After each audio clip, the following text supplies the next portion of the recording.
ఇన్ని రోజులు డొంకతిరుడు సమాధానాలు చెప్పినటువంటి కడియం శ్రీహరి గారు నిన్న స్టేషన్ గన్పూర్ నియోజకవర్గం పెద్దపెండ్యాల్లో పబ్లిక్ మీటింగ్లో చాలా స్పష్టంగా చెప్పడం జరిగింది, నేను అభివృద్ధి కోసం కాంగ్రెస్ పార్టీలో చేరినా అని చెప్పి.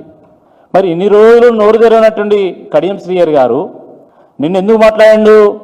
ఎందుకంటే ఎట్లాగూ కోర్టు తనను బర్తరఫ్ చేస్తుందని తెలిసి ఇప్పుడు రాజీనామా చేయక తప్పని పరిస్థితి నెలకొన్నది కాబట్టి ఇప్పుడు నేను కాంగ్రెస్ పార్టీలో చేరినా అని చెప్తున్నాడు.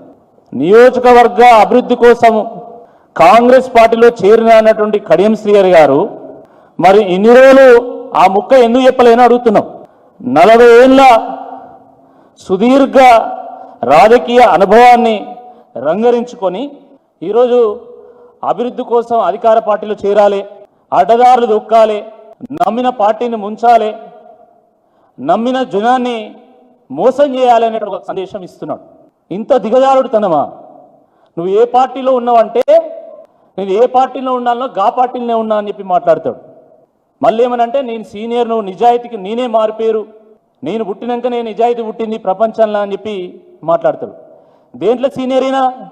దేంట్లో సీనియారిటీ ఉంది? అంటే కుట్రలు చేయడంలో, మోసం చేయడంలో, పార్టీలు మారడంలో సీనియారిటీ ఉంది.